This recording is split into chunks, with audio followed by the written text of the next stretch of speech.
¿Conoces esa sensación de depresión cuando algo resulta diferente a lo que esperabas?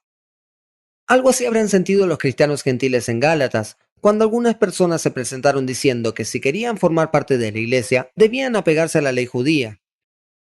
En su carta a los Gálatas, Pablo les recuerda sobre Abraham, quien fue aceptado por Dios sobre la base de su fe mucho antes de que incluso existiese una ley que obedecer. Pablo argumenta que todos los que siguen el ejemplo de Abraham son los verdaderos herederos de Dios. Así que sin la ley, ¿qué quedaba para evitar que todos caigan en el caos? De acuerdo con Pablo, no debía ser un código legal impuesto desde el exterior, sino por el propio Espíritu de Dios que vive dentro de los creyentes. Por eso Pablo exhorta a los lectores a practicar los frutos del Espíritu: el amor por los demás, la paz y la bondad. A veces leer la Biblia es como entrar en un mundo diferente. Otras veces nos damos cuenta de que las cosas no han cambiado tanto. Por ejemplo, en la forma en que a menudo tenemos dificultades para vivir en armonía con los que son diferentes a nosotros, pues resulta que así también lo vivieron algunos de los primeros cristianos. Las primeras personas que siguieron a Jesús eran predominantemente judías.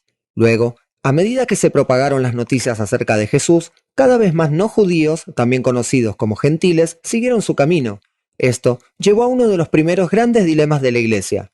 ¿Cómo podían los judíos y gentiles, dos grupos que nunca se habían llevado bien, adorar juntos como miembros de una comunidad?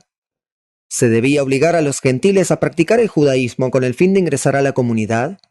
¿Y cómo impactaba todo esto en el pacto de Dios para con su pueblo escogido, el pueblo judío? Dos de las cartas de Pablo, Gálatas y Romanos, abordan estas cuestiones de lleno. En Gálatas, Pablo escribe a una comunidad mayormente gentil en lo que hoy es el centro de Turquía. Mientras Pablo enseñaba que los gentiles no tenían que guardar la ley judía con el fin de seguir a Jesús, algunos agitadores, como él los llamaba, se habían infiltrado en la iglesia de Galacia, insistiendo en que los gentiles guarden el sábado, coman ciertos alimentos y se realicen la circuncisión. Pablo no aceptaba nada de esto. Todo el que esté en la fe es un hijo de Abraham, argumentó. La circuncisión o la no circuncisión no importaban. La iglesia era parte de la nueva creación de Dios. En Romanos, Pablo apeló a los cristianos judíos y gentiles que vivían en Roma para que patrocinaran su misión de llegar a los gentiles en la mitad occidental del imperio. Al hacer su apelación, Pablo argumenta que esta nueva familia mundial de judíos y gentiles era parte del plan de Dios desde el principio.